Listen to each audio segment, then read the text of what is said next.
Hello and welcome to Halftime Report on CNBC TV18. I'm Ekta Batra working from home, and we have Nigel D'Souza who's joining in from the studio. Well, Nigel, after what has been a relentless run for the markets, we are seeing that little bit of profit booking which is coming in. So it's a mixed day, rather, you'd have to say at this point in time, with the mid caps at least in the green. But a lot of stocks to talk about today as well as for the entire week.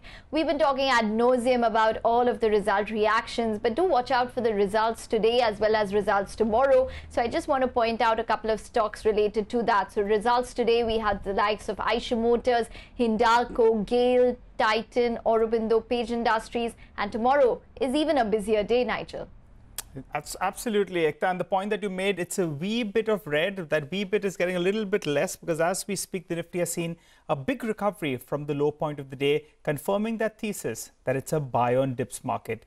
That we have been in. But let's get you first all the top stories that we'll get in a couple of managements. Stocks in trade, they trade lower on the back of, some profit booking despite the positive global cues that we've seen. Realty as well as insurance stocks gain while financials underperform. The mid caps show more strength than the frontliners. Brokerages expect India's weight in the Morgan Stanley Composite Index to rise by 5.6 basis points, with Bharti Airtel, Indus Tower, HDFC Life and ICICI Lombard seen as big gainers. And Tata Steel turns in a stunning performance with its EBITDA per ton near doubling on a year-on-year basis. The result prompts JP Morgan to revise its earnings estimates by a whopping 63%. Marathi tells CNBC TV18 that demand was chasing supply in January and that retail inventories need replenishing. Tire makers Apollo and Fiat too strike a positive chord, but add that input costs may pressure margins. And responding to the Indian government's order to block out 1,200 accounts, Twitter says that the government orders are not consistent with the Indian law and with Twitter's principles of free speech. The company has blocked 500 accounts, but not those of activists, journalists and politicians, saying it would violate the Indian rights under Indian law.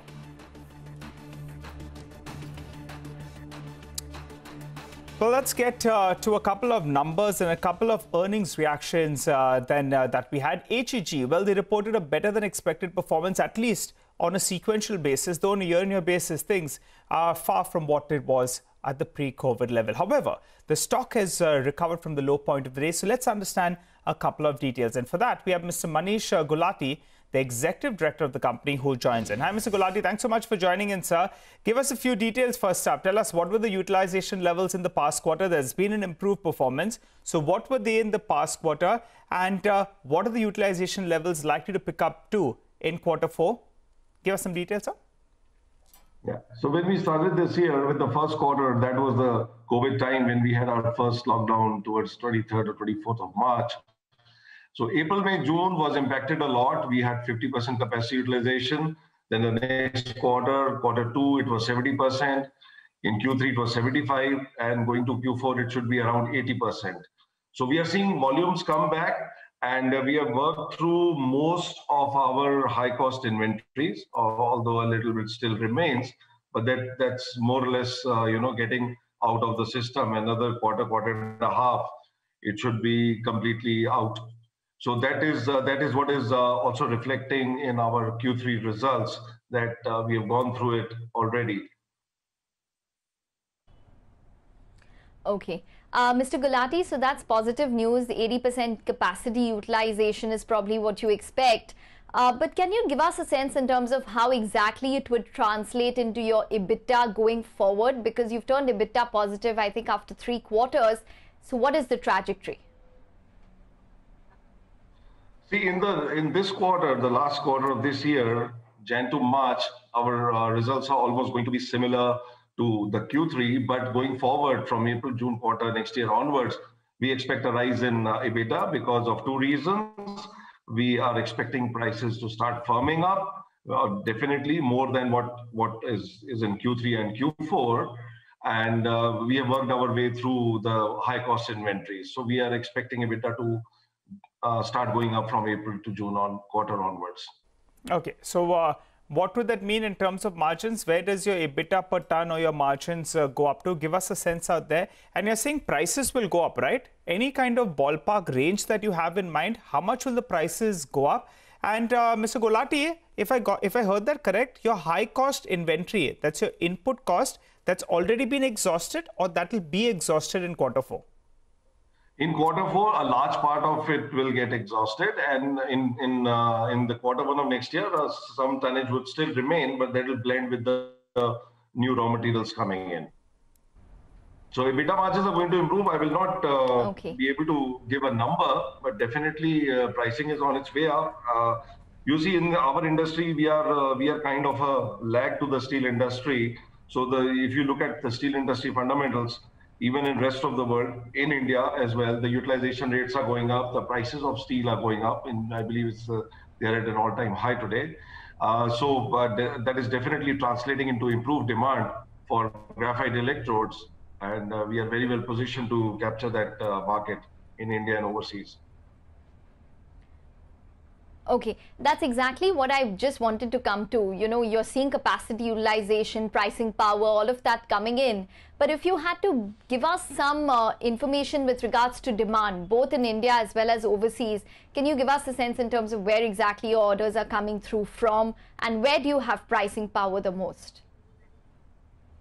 See, the overseas markets have now started to pick up. There was a slowdown in Europe, but that's also now, you see, in the rest of the world, if you just exclude China, the overall capacity utilizations have gone up from a level of 55-60% to now even 70-75%. So that bodes well for us.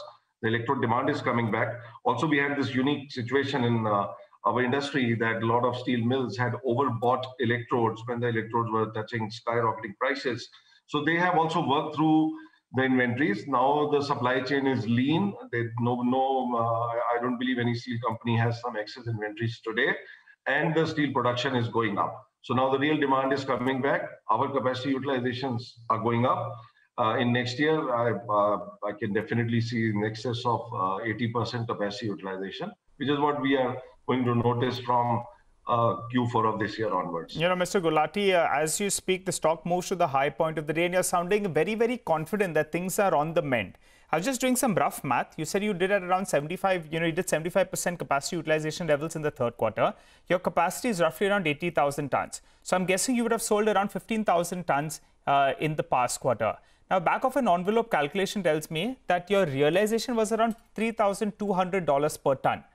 If it's going to go up, till what level do you expect it to go up to? Graphite electrode prices, I remember at one point of time they had skyrocketed. Then we saw a sharp correction. But going ahead, a rough range of graphite electrode prices, Mr. Gulati. No, that will be very difficult to put a Give it a try, sir. Give it a try, because it'll give more clarity to our viewers as well. You're sounding immensely positive. So a rough range, it's at around $3,200 per ton. That's what the back of an envelope calculation suggests. But where is it headed? Can it go to around $5,000, $6,000 per ton in FY22? Please go ahead. Anybody's guess. Anybody's guess. It can start improving from 10, 15, 20% onwards, but it is really depends. So we are a little cautious about predicting the exact level of prices. All we are happy about is that they have started going up and our margins will start to improve. All right, Mr. Gulati, final question. You're going from 80,000 to 1 lakh tons. By when? That's right. We had put an expansion, our project on hold when the COVID was at its peak in the month of May. And now we have restarted it and we are doing it in full swing, and we expect it to complete it in between 18 months to 2 years. Okay. All right, Mr. Gulati, you're sounding optimistic. You didn't give us a realization guidance, but you're saying that capacity utilization levels will spike and margins will improve from here. We'll take that from you. Thanks so much for joining in. Well, we have the Bank of India numbers that are flashing for you on the screen. The initial numbers that are flashing are looking pretty good. Both the net NPAs, that's come in lower by close to around 0.5% approximately, at sub 2.5%. That compares with around 2.9%. So that's good. And the net profit number as well is looking good in comparison to a loss. So for the time being, at least, the stock is spiked up on the limited details that we have. Asset quality seems to have improved, and even the gross NPA has improved. Yes, so around 0.5% improvement, or 50 basis points is the improvement that we have seen in terms of asset quality. and that's why the street likes it quite a lot. But it's earnings season, so we'll slip into a short break. You come back and we'll get chatting with the management of Indus Towers.